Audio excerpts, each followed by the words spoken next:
준이치의 아버지가 네. 예, 가정적인 분으로 정리가 되었는데요. 네. 예, 무대로 오면서 이 부분이 날아가고 네네. 준이치의 말에서는 아버지도 야스타카의 아버지랑 같은 자로만 남게 되었습니다. 이 네네. 부분이 삭제된 이유가 있을까요? 라고. 네, 예. 원작 소설을 읽으신 분도 있고 이제 안 읽으신 분도 계실 텐데요. 그 마지막에 이제 마리코가 모든 진실을 알았을 때에 원작 소설에서는 어머님한테도 찾아가서 여쭤봤어. 주인치 아버님은 그런 분이 아니셨고 정글을 가 있으셨고 하는 이런 설명들이 나오는데 아무래도 대본상으로 옮길 때는 마리코랑 주니치의 감정선에 조금 더 집중을 하고 싶었던 부분이 있어서 이제 그 부분이 부연처럼 그러니까 모든 것을 알게 됐다는 거를 너무 설명적으로 표현하지 않을까 해서 그 부분은 삭제를 했었던 거고요. 그 앞서서 이제 주니치가 마리코한테 거짓말하는 그 부분들이 모두 거짓말이기 때문에 어떤 것은 사실이고 어떤 것은 진실이고 그래서 뭐 복잡하게 생각하면 주니치 아버지는 나쁜 사람이었는데 사실 죽인 거는 아니었고 뭐 이런 식으로 해석되지는 않을 것 같다라는 판단에서 이제 두 인물의 감정선에 조금 더 집중하는 선택이었던 것 같아요. 이렇게 원작 보신 분들 계시나요? 많이 보셨어요?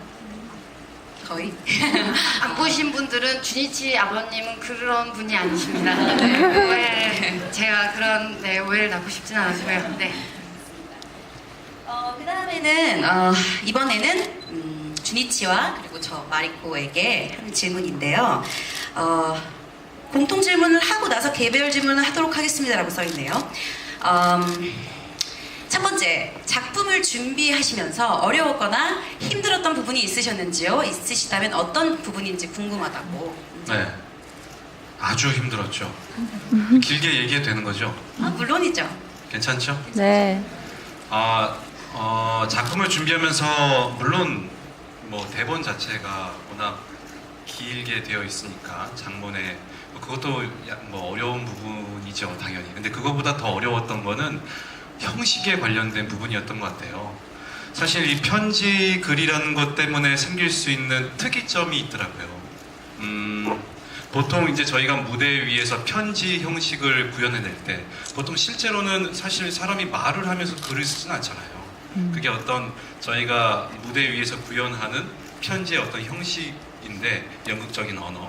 근데 그거에 여러 가지 이제 시점이 있거든요. 보통은 나는 지금 나로서 존재하는, 그러니까 제가 만약에 슬픈 감정이 있는데 기쁜 편지를 써야 된다 그러면 그냥 슬픈 상태로 글을 쓰는 그런 방법이 있을 거고, 또 하나는 똑같은 상황에서 저 사람한테 내가 전달되는 그 모습으로, 그러니까 제가 슬픈 감정이지만 기쁜 글을 쓸 때는 그걸 감추고 기쁜 글로, 기쁜 어떤 표현으로 무대 위에서 구현되는 방법이 있을 거고요.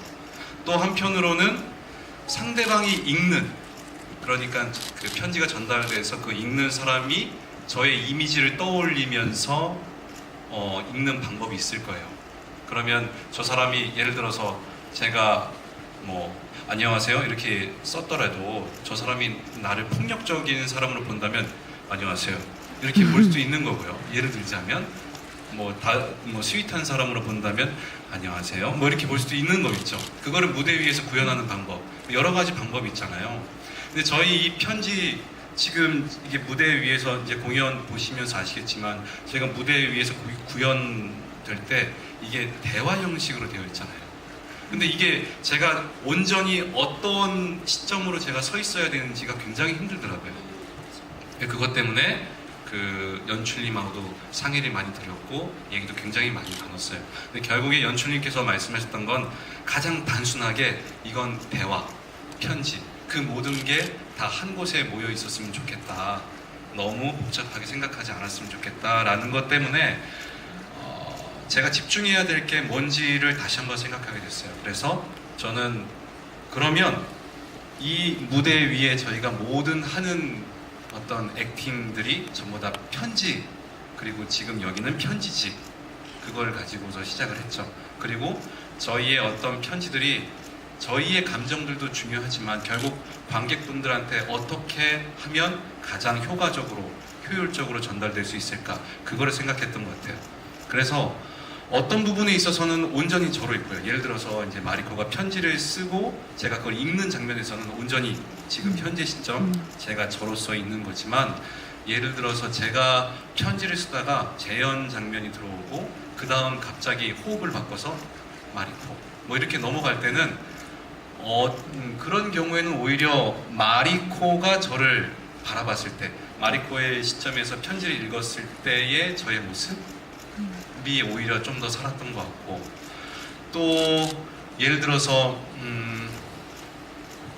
뭐 제가 갑자기 돌변해서 약간 내가 살인을 저질렀어 하는 보여지는 그 부분은 온전히 제가 만약에 저로서 그냥 있었다면 저는 그냥 그 헤어짐을 생각하면서 슬픈 감정으로 쓸 수밖에 없었겠죠. 그런데 그거를 관객분들한테 보여드릴 때는 그 편지 안에 있는, 그러니까 저 주니치가 보여드리고 싶은 그런 주니치로 있었던 것 같고, 또 맨 마지막 장에 있는 제가 이 편지에 거짓은 없어를 말할 때나 혹은 사건에 대해 막 재연을 할 때, 그때는 오히려 이 주니치의 저의 상태이긴 한데 저를 굉장히 확장시켜서 보여드린 부분들도 있고, 이렇게 여러 가지 시점을, 보통은 그거의 한 시점을 가지고서 연기를 쭉 하거든요. 근데 그게 이 편지지 안에서는 이 편지라는 형식 때문에 같이 녹아져서 들어갔었던 것 같아요. 그리고 또 어려웠던 게 있었는데 시간과 공간에 대한 개념이었었거든요. 보시면 아시겠지만 여기가 지금 거의 몇만 킬로 떨어져 있는 곳이잖아요, 사실은. 근데 그것들을 저희가 이제 마주보면서 대화 형식으로 갖고 있는데, 그러다 보니까 제가 연기를 할 때 사실 무대 위에서 저 정도의 거리라면 뭐 실제로는 100m, 200m의 거리도 될 수 있는 거잖아요. 그런데 그거를 편지라는 형식 때문에 바로 앞에서 얘기해 주는 것 같은 그런 느낌으로 연기를 해야 되는 게 있는 거예요. 그러니까 어떤 시간과 공간을 무시하고 온전히 대화의 형식을 띠자니까 저희가 굉장히 난감한 부분들이 많더라고요. 특히나 반응을 할 때가 좀 컸었는데, 예를 들어서 마리코가 저한테 어떤 얘기를 했을 때 제가 그 편지를 읽다가, 지금 저는 그 편지를 읽다가 어떤 찔리는 말이 들어왔을 때는 순간 그걸 가지고 찡그릴 거예요. 근데 만약에 실시간으로 저희가 대화를 하고 있었다면 마리코가 뭔가 얘기를 했을 때 애써 감추려고 그 부분을, 감정을 감추고 그랬어? 뭐 이렇게 들을 수 있겠죠. 그런데 편지라는 형식 때문에 저희가 지금 시간과 공간이 나눠져 있잖아요. 그러다 보니까 저는 바로 다이렉트로 저 친구 마리코가 어떤 얘기를 했을 때 그거를 바로바로 반응할 수가 있는 거예요. 반대로 말하자면 제가 하고 있는 편지 글의 어떤 내용들을 쭉 연기를 하고 있을 때 마리코가 주는 바로바로 되는 그 액팅들 때문에 저는 굉장히 난감하더라고요. 보통 일반적인 대화였다면 있을 수 없는 상황들이 계속 있다 보니까 저희가 그것들을 연습해 가면서 한두 번 난감했던 게 아니에요. 이 부분을 도대체 어떻게 풀어야 되나.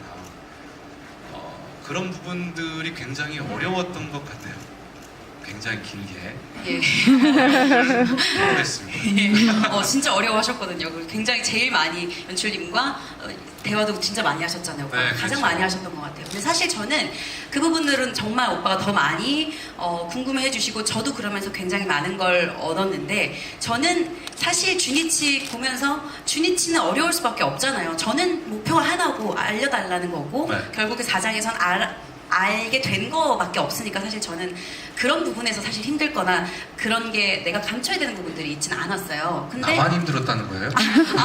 오빠 아니요, 많이 비해- 힘드신 걸 제가 그쵸, 아니, 옆에서 저는, 그러니까 오빠에 비해서는 네. 명확했어요. 전 그런 부분에 대해서는. 그랬군요. 그런데 저는요, 솔직히 처음부터 끝까지 대사가 너무 힘들었기 때문에, 사실 그게 거기까지 가지도 못했고, 네. 대사의 압박 때문에 지금도 한 2장 처음 시작하려고 하면, 정전이라니 많이 불편하겠다 정도가 되면 그때부터 약간 막 앞이 막 안 보이는 것 같고 막 이렇게 떨어지는 것 같아요. 그런 느낌이 약간 들어요. 근데 네. 제가 아무리 툭 쳐도 나올 만큼 사실 그렇게 했거든요. 지금도 혼자 있을 때 막 그냥 랩처럼 나올 수도 있고 자다가 일어나서 나오는데 나도 모르게 약간 나 너무 무서워 이런 생각이 드는 순간 뭐 살짝 렉이 걸린다던가 이러면 정말 다시 또 그 다음이 또 렉 걸리고 막 이런 게 너무나 공포기 때문에 사실은 그게 가장 부담이었고 지금도 사실 그 부분인 것 같아요. 그래서 제가 주니치보다는 좀 더 목표는 좀 더 하나여서 그런 부분에서는 조금 오빠보다 덜 힘들었지만 저는 대사의 압박을 아직까지도 굉장히 많이 갖고 있는 것 같습니다. 네.